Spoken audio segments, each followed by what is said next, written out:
Mica Miller, 30 years old, was found to have suffered a fatal gunshot to the head at Lumber River State Park in Lumberton, North Carolina.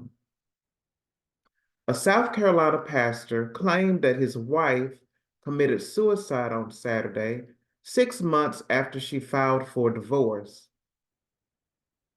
Her husband, John Paul Miller, is the pastor at Solid Rock Church in Myrtle Beach, South Carolina, who broke the news of her death during a recent service after asking his congregation not to discuss it inside the church. He said that he got a call last night that his wife passed away. It was self-induced and was up in North Carolina. He said all of this in church before giving details for her memorial service. He said, pray for him and the kids and everybody. You all knew she wasn't mentally well. No, he didn't. You know, these are some tacky pastors, just uncouth. You don't get in the pulpit and tell people that your wife wasn't mentally well. You're not mentally well for saying something like that. Remember, the children are going to hear about this. Her family is going to hear about this. And your family is going to be judged by this. There are just some things, it's just a spirit of tackiness with these young pastors today. You don't know what to say, how to say it, what to do. Oh, goodness. Who's your mentor? Anyway, he also went on to say that she needed medicine that was hard to get to her. I'm sure more details to come, but keep her family in your prayers. Friends of the pastor's late wife, and this is his second wife, they were taken aback over Mika's death and urged officials to look into it deeply. In other words, they believe it was a homicide and not suicide. Ken Young told the news that because, yeah, a tragic life was lost, and it's not just as simple as mental health issues. The Robeson County Sheriff Office opened an investigation on April 27th into the April 27th shooting. Officers are in the process of gathering information from people in both North and South Carolina to look at how she died. There was no indication of the community being in danger. She had struggled with suicide before. Each time we would help her get through it and take her to the doctor, and we got through it and everything was fine. She even gave a few testimonies here at church that we have on video. She battled suicide, but God took care of her and got her through it. As the pastor claims, he and his wife spent every night together for hours just talking and talking and talking. She filed for divorce in October 2023, according to the court records. Now, did she really, were you trying to stop her from leaving? Were you trying to stop her from getting certain assets or getting custody of the children? The case was dismissed in February, but a few days later, he filed for separate support and maintenance, seeking financial support as the couple were still legally married. She also filed for separate support and maintenance, with a hearing scheduled for June the 5th. It all comes down to the money. Her family is looking for justice for Mika as they claim a no-contact order, and a divorce was filed days before her death. We are devastated. Prayers are appreciated. Her sister said there's a lot of talk going on. She wanted to set the record straight. Please do not listen to false stories being shared about her. Her sister Savannah shared on Facebook. Mika was a God-fearing, joyful, loving woman who did not deserve the abuse she endured. If you hear anything about this from anyone other than her family, please question it. Reach out to her siblings or parents. Keep our families in your prayers. Please respect us in time and honor her memory with joy that she is no longer suffering. Mika is remembered as an energetic and adventurous. She met her husband in 2009 and the two married in 2017. Kansas native Mika was the worship leader, graphics designer, youth leader, women's ministry leader, and pastor's assistants.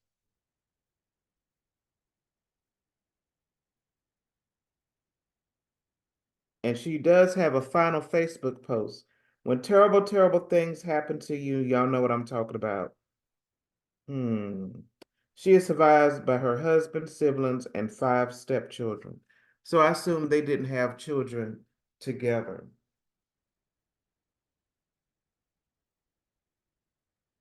And I wonder if the first wife has anything to do with this or conflicts with the first wife. It's very hard to have a blended family. I have a certain person in my life, they married someone that had been married before, and the woman threatened to come to the wedding. She threatened to come to the wedding. So we were on standby during her wedding, and someone was standing outside to make sure that she didn't enter. And I told this person, if you marry someone that's been married before, you're going to have conflict because even though the wife was at fault, everybody knows that she was a doorknob, everybody had a turn. Even though it was her fault, and don't give me this stuff. Well, maybe the husband didn't provide what she needed. You know what? No one is a robot, and no one can go for it 24 hours a day, 7 days a week. Okay. You have to go to work. You have to do housekeeping duties. You have to maintain your car. You have to maintain your business and other bills. You have children involved, church activities, whatever things that you're committed to. No one can stay in lovey-dovey land 24 hours a day, 7 days a week. You're unreal. That's unrealistic. Okay. And I get tired of people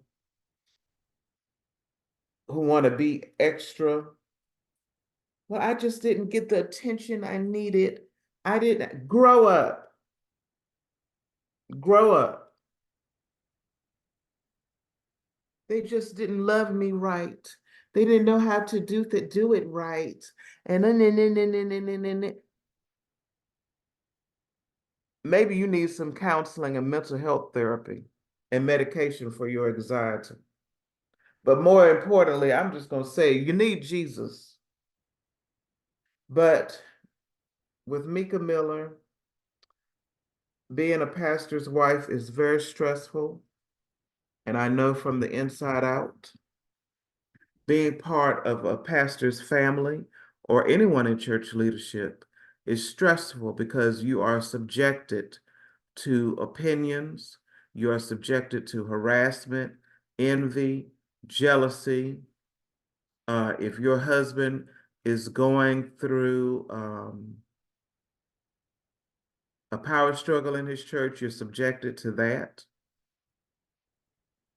For example, I saw a member stand up in a church and tell the pastor off right in the middle of his sermon. And the pastor remained calm, decent and in order. He gave a signal to his wife to take the children out, take them home, but it was handled in a professional manner. So I don't understand all these other pastors snapping fingers. Hush, hush, silence in the name of Jesus. I remember another incident where a lady used to stand in the pulpit. She would walk up from the back of the church to the front of the church, get in the pulpit during service, open up the Bible, and Jeremiah said, and she was an extremely dark woman, and she had blue eyes. And she did this every Sunday. But you know what? Did the pastor say? Hush, hush, silence in the name of Jesus. So he had the hospital and law enforcement to start sitting in plain clothes in the back of the church. And when she did that, they very quietly, decent and in order, without embarrassing anyone, without embarrassing the family, without making anyone feel not welcome. They escorted her out of the church and took her to the hospital or mental health facility where she got treatment. And of course, this pastor prayed for her because he did cast out spirits and bind spirits and casted out the devil. So, being a pastor's wife and being part of the pastor's family, because the enemy makes the pastor a target. And so, I wonder, was this marriage legit? And what I mean is, did they have an affair? Or did they meet during his first marriage and that caused the divorce from the first marriage? Or was he already divorced after they met? And that's a sticky situation too, because, I have some issues with it because God hates divorce and you make these vows forever until death do you part in sickness and health. In wealth and in poverty, whatever the situation is, you made a vow before God to stay together until does you part. And even Jesus said the people wanted to brag that Moses gave a bill of divorcement, but Jesus told them in the beginning it was not so. Adam stayed with Eve.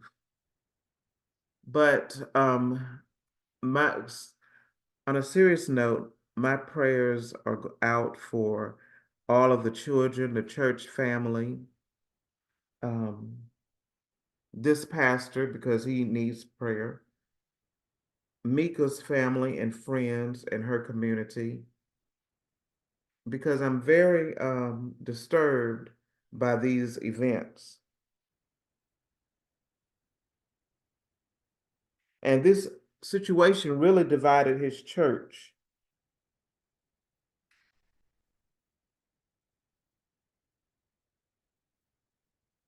Everyone in the church was not convinced that the pastor was being genuine. I'm not either because I don't like the comments he made.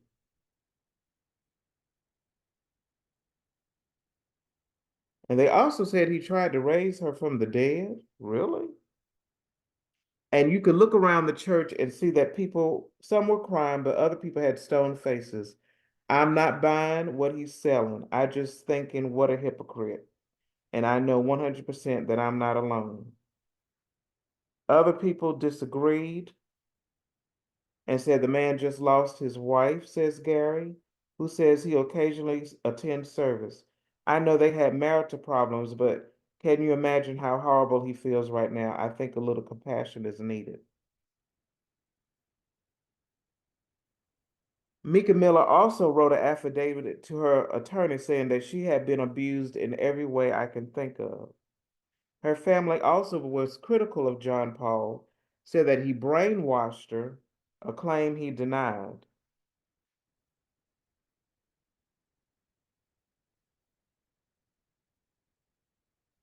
He said that his wife suffered mental ill, but were you the cause of this? And that she's been hospitalized on multiple occasions.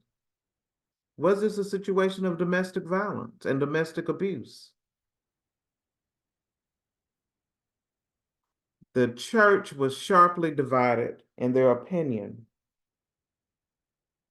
and the pastor is on paid administrative leave as he processes his wife's death. We're not okay, another member said.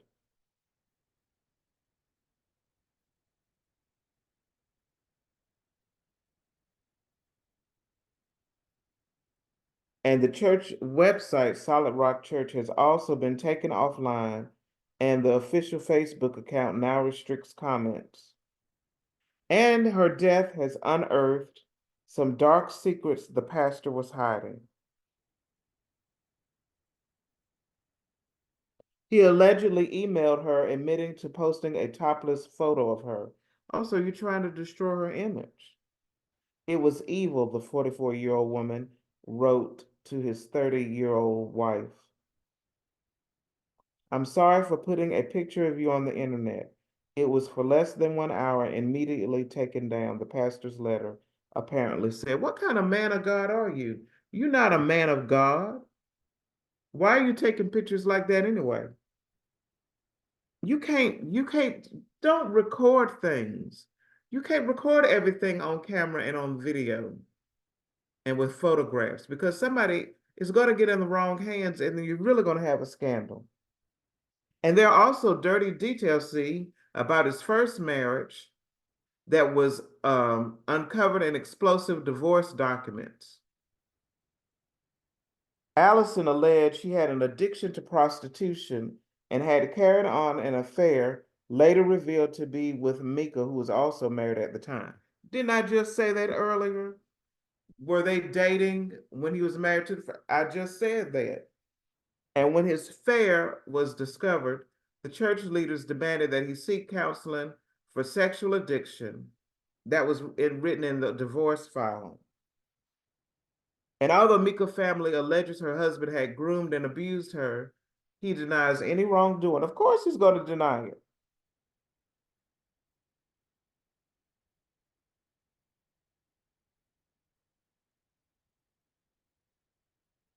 And everyone, there's also some people that saying that he didn't abuse her, but everybody doesn't believe him. And it's a new scandal every day, says the church member. I don't know what to do with it all, but I'll probably take a break from the church for a while. It's just really gross. And from the latest news, I've heard that he was fired from this church, but I'm waiting on confirmation for that.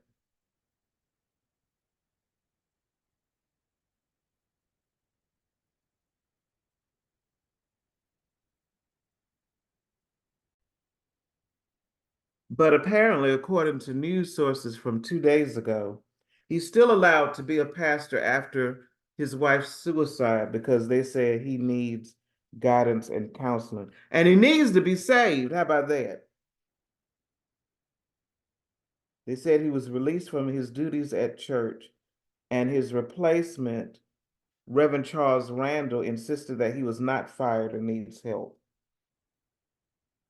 Well, I'm glad they're insisting that he gets help, and I hope they're getting help for the children as well, and for all family members involved.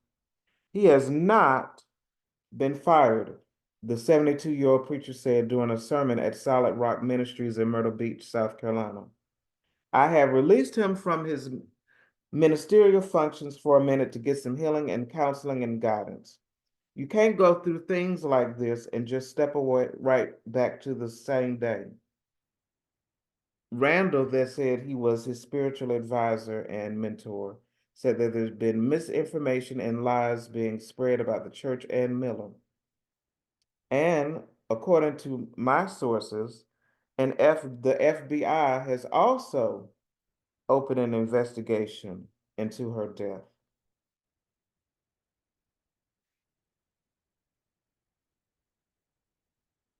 This is really sad. They also declined to respond to allegations that Miller had encounters with young girls under the age of 16 who he met through the church. This just gets worse and worse. You need to fire him because he's not saved. He can't lead y'all to God. He doesn't have God. They also said that when he started this affair with Mika, who at the time was the couple's babysitter and the wife of his best friend Jeremy, Allison, his first wife, said in an affidavit from 2017, referring to events 2 years earlier. Women, you've got to have wisdom. You can't have a younger woman in your house. Really don't have any woman in your house. And I know sometimes you got to get people to watch your children, but get a family member, a trusted family member. You just can't trust people. Don't have these women around your husband. It's very unclear if leaders at the church failed to report these allegations against Miller to the police at the time, but the fallout of his affair with Mika led to swaths of the congregation leaving.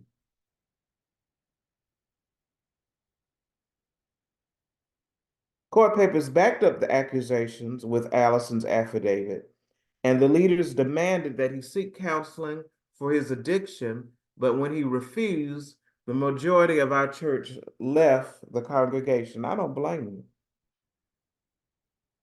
And Reverend Charles Randall is an African American pastor. That's interesting. Randall helped Miller to set up Solid Rock Ministries in 2006. He urged the congregation to stay steadfast after being hit by a storm. But there were fewer people attending his Mother's Day service where everyone was advised no filming allowed. I really think they need to stop filming in churches point blank, period. Just maybe do a song and do the sermon. I mean, it's all got out of hand. They are recording, and it's become quite embarrassing to the church. Randall said that we need to be stable, steadfast, and unmovable. Too many people are being moved by lies and innuendos. I'm questioning you, Randall.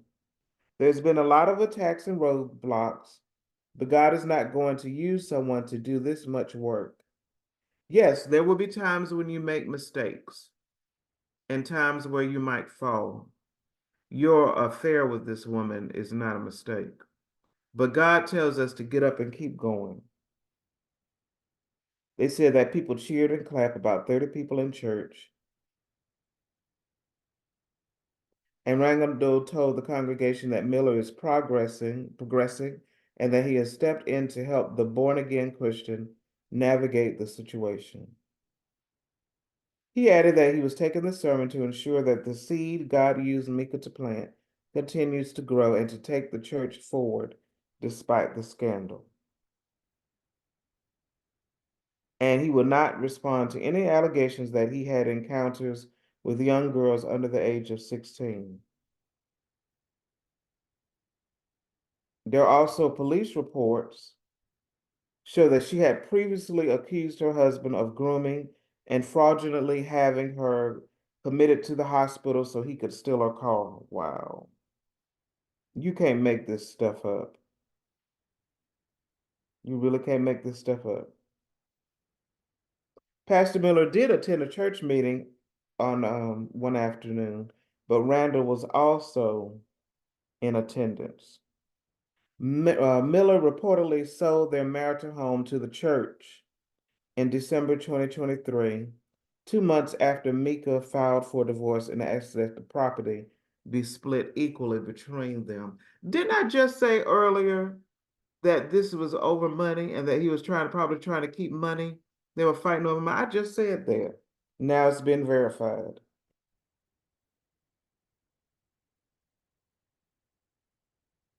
They said Miller sold the property for $169,331.31. And she wanted the property to be restored back into the marital estate. And Miller provided proof that he did not try to hide money from Mika in the past 3 years. Of course, he hid money. She requested that the assets be split equally, as she contributed to the improvements of the home, totaling $90,000. She also wanted alimony.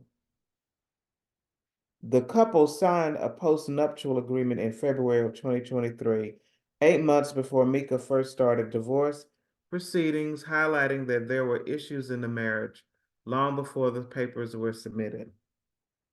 They both signed the agreement drafted by the pastor's lawyer, where they agreed that their finances were separate, and they were both employed by Solid Rock Ministries, signed the document without coercion or distress. I don't know about that.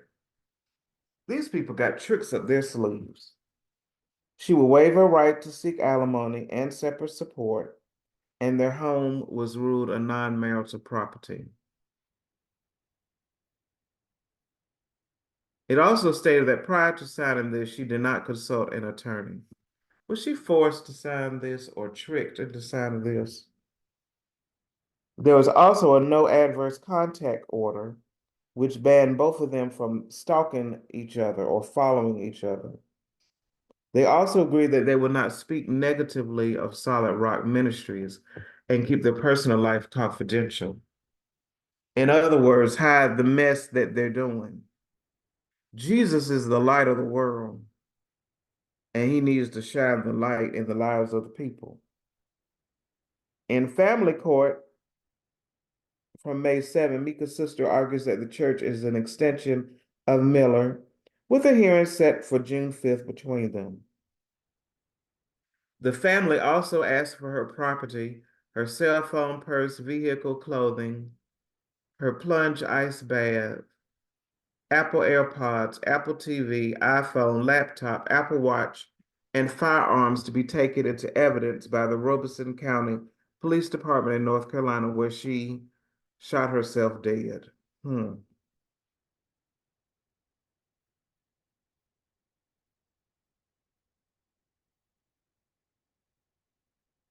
Her death occurred 48 hours after he was served with divorce papers.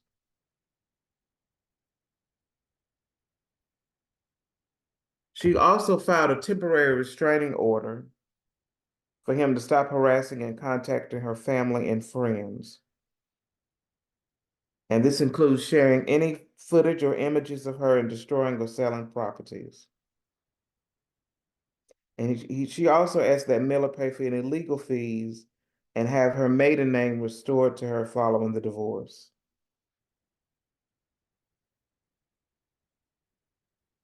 They also said that Miller was in Charlotte with his girlfriend.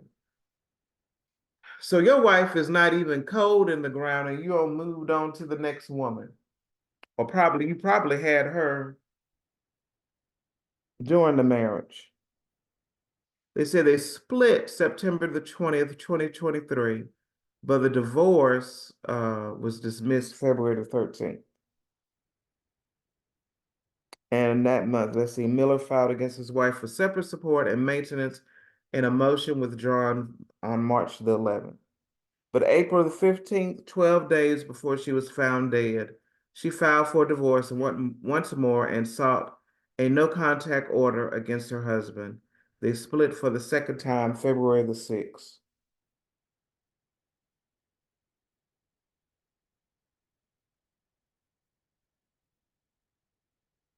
Something is not clean in this milk. Something is not clean. And I agree with the family that she also shared a video speaking about abuse within the marriage and said she was being harassed and was afraid for her life.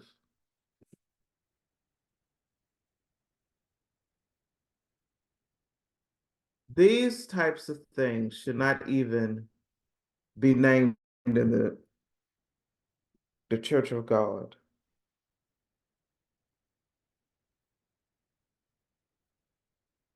She said that, but you are the bride of Christ before anybody else, male or female. It doesn't matter what gender you are, abuse is abuse. This is totally, absolutely disgusting. You know, people are just going into the ministry for a check instead of going to get a traditional job or starting their own business.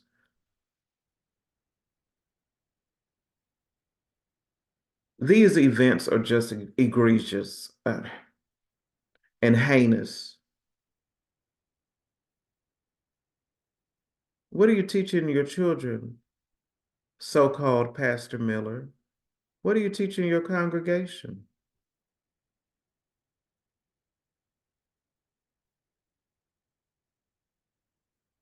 An apparent bullet hole in a tree, and there was also bruises and wounds on her body, visible handprints that suggest that someone held the trigger hand tightly and held the opposite hand behind her back. And the family may also bring a civil suit against Robeson County as well. They don't have any money there. That's a poor county. There should be a new law, Mika's law, that states the spouse no longer has any rights or authority in the event of an untimely death once a legal separation or RO has been filed. JP should have never been allowed to have her body cremated. What? See, that's what people do when they're trying to hide something. She also has friends that say she was crying for help and that they failed her and that they did not help her and that they were really upset. And then in his sermon, he told the congregation to stand up, not to speak on their way out. He told them he learned his wife had killed herself and she had mental health issues.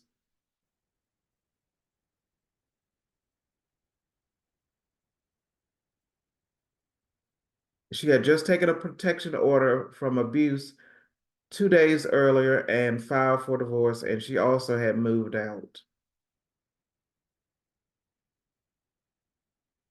This is unbelievable. This is a sad story. This is a sad story.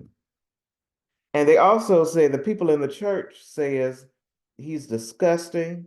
He manages to preach 2 sermons, laughing and joking, and then mentioning his wife was unalived herself that night. They say there's a history of abuse, affairs, kidnapping charges for the pastor's father, the school he ran. They said he has a criminal record of assault and abuse, 2 prior wives. So it's just not one, it's just not Allison, it's more. And they said he's been photographed with a new woman and found on dating sites. They say his sermons are creepy and cringy, yet they worship, let everything slide. And it's a breeding ground for unchecked power, men and women who do things because they say they are given the power by God. It's a playground for abuse, verbal, physical, mental, and other types. They go unchecked, and he was never held accountable for his behavior, stalking, abuse, threatening, harassment. And they say she posted this video over a month before she passed. Let's listen to it. A lot of women that have reached out to me about situations of abuse. And I just want to tell you what a lot of people have told me lately and reminded me, because I think I forgot. I knew, but I pushed it in the back of my head just because of my situation. But you are the bride of Christ. Before anybody else's bride, male or female, it doesn't matter. It doesn't matter what gender you are. Abuse is abuse. And you are the bride of Christ. And my Bible says that he took all the abuse you could think of for you so that you didn't have to live that life of slavery and bondage and pain. Jesus took it all for you. So you don't have to stay in a abusive relationship, whether that's sexual, whether that's somebody forcing you to take illegal drugs, or alcohol abuse, or physical abuse, psychological abuse, making you think that this is all your fault, or you're a bad mom, or you're a bad wife, or you're a bad husband, or you're not giving it your all when you know you are. God hates divorce, but why? According to everybody I've asked and the scriptures that I've found, it's because it hurts people. But does abuse hurt people? How do you think God feels about that? So, I want to remind you, like a bunch of people have been reminding me lately, that I'm God's bride first. And even an earthly spouse who's a good spouse, when they know that their bride is being hurt, just imagine what an earthly spouse does. What do you think your heavenly spouse does? when you're the bride of Christ and he sees his bride going through abuse and hurt, what do you think he thinks about that? So, encouragement in all this is you are the bride of Christ first before anybody else's. And he's got you. And he sees you. And he loves you.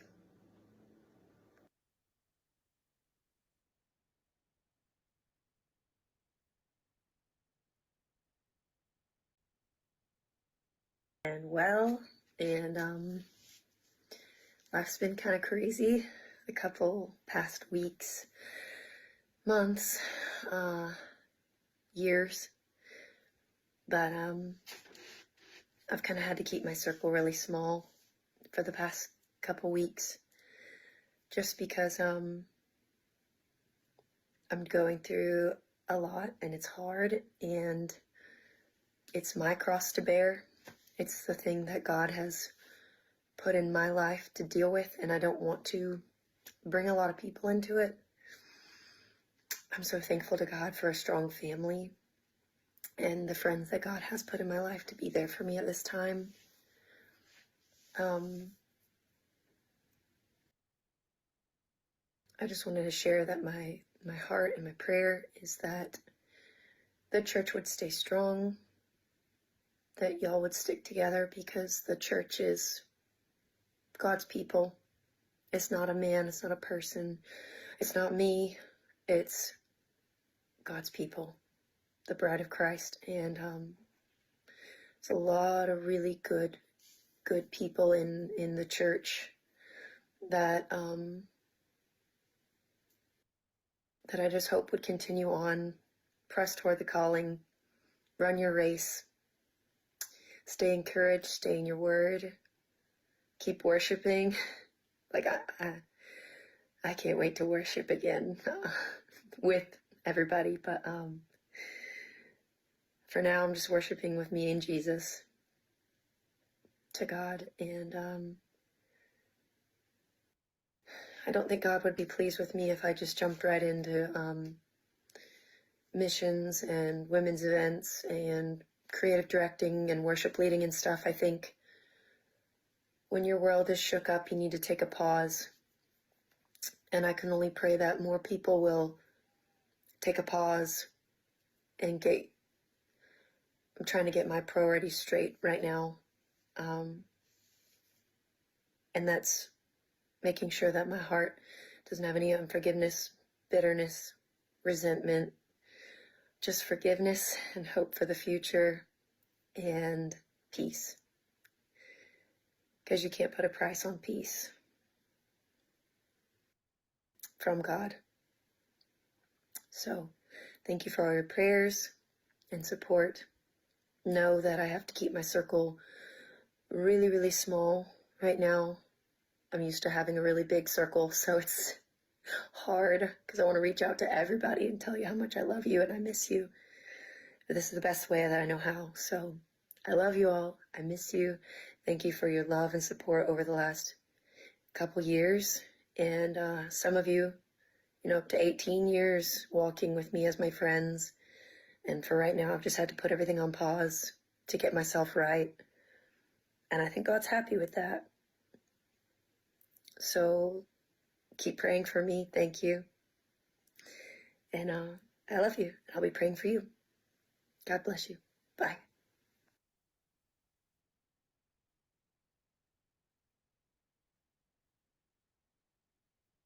What a nice looking lady. And I really do believe she was sincere. But you got to remember, she broke up a marriage. And ladies and gentlemen, whether you're dating or whether you're married, if you're involved with someone and they cheat and they have somebody else in the relationship that was before you, whether they're married or have a girlfriend or boyfriend, and if they cheat with you, that's letting you know their character right there. And if they cheated with you, they'll leave you and cheat with somebody else. You can bank on it. And if he was cheating with you, Mika, that's letting you know right there he wasn't a man of God. He wasn't a man of God. I'm gonna say it like they want, like I want to. They're not saved. These people not saved. Because see, my Holy Ghost tell me I can't do anything until I'm married. My Holy Ghost tell me don't lie, don't cheat, don't steal. My Holy Ghost tell me don't mistreat others and do unethical things behind people back. My Holy Ghost tells me to walk in integrity and honor and to treat people in love. The tree is known by the fruit it bears. I think this lady got caught up. I think this man conned her and she was caught up in the lies. And so many women are desperate to get married, and I understand it. But when you do that, you really make some bad mistakes. I've lost thousands of dollars. I've been hurt, really hurt. So hurt that I was crying out from the depths of my soul in pain.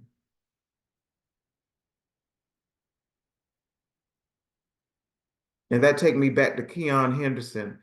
You know, I'm if one some people look at that lady screaming or crying out, they say it was a spirit or a demon. Others say you don't know what she went through, she's in pain. I know pain like that that will make you cry out like that. I know pain like that from personal experience. You're disappointed in a man that said they were going to marry you, and then you find out that they're a liar and have no integrity. And it's hard to break loose. But I'm going to take some responsibility for this. You must be God directed. You know, the Bible, the Bible say, order my steps. A good man is ordered. Let the Lord order his steps. Read that in the book of Psalms. A lot of wisdom there in the book of Psalms and Proverbs. Sometimes we want what we want and we don't follow the leading of the Lord because we want what we want, but you're going to pay a price for it. And some women want a man no matter what, but it's going to cost you.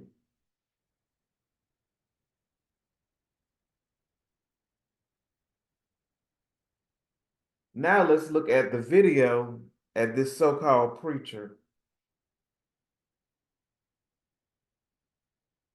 Yes, go to Psalm 119, verses 133 to 136.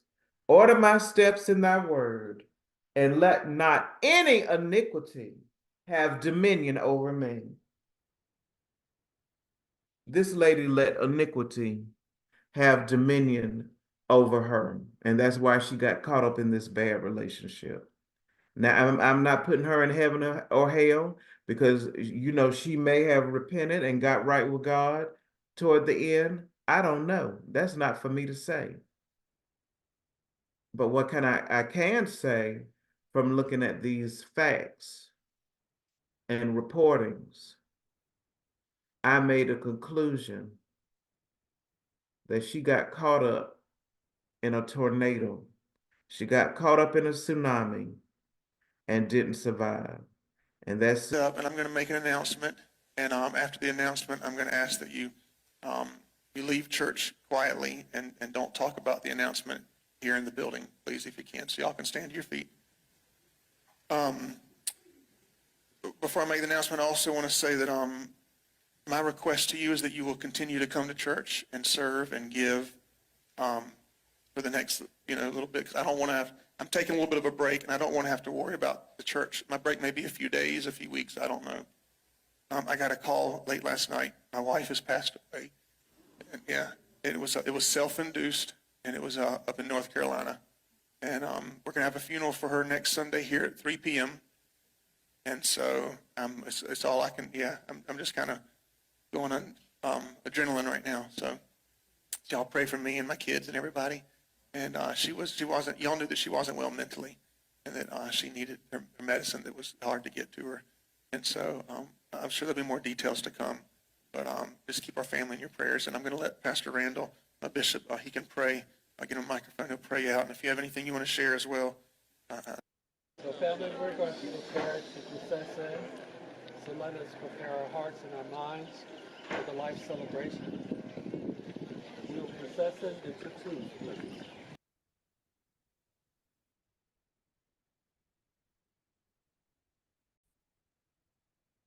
Of course, he's a good actor, but they said he was laughing and joking during the sermon. How do you even preach when your wife committed suicide? I can understand if you preached and your relative was saved and they just died of natural causes. I've seen preachers preach and people go to church right after the death of their mother or the death of their father. I've seen that, but their family member was sincere and it was a good relationship. But how do you get in the pulpit after all that? How do you get in the pulpit after all that? Do you think his message was sincere? I didn't like it. I don't think it's realistic. To me, if I was a church leader and I've been in a family that was in leadership, I would have to have somebody else to make make the announcement. And how do you refer to your wife's death as an announcement? It's not an announcement. A birthday party is an announcement. Getting a new job is an announcement. I don't count suicide as an announcement. Do you? I would have to have somebody else should have got up there and somebody else would have preached and somebody else would have told the church and I wouldn't have been there. A letter to look well to your goings because this is not a track record. You'll be wife number 3 or wife number 4. You better look at people who've been in multiple marriages like that. That's a red flag. Red flag, burning building. Run, Bambi, run. Run, Bambi, run. Run, Bambi, run.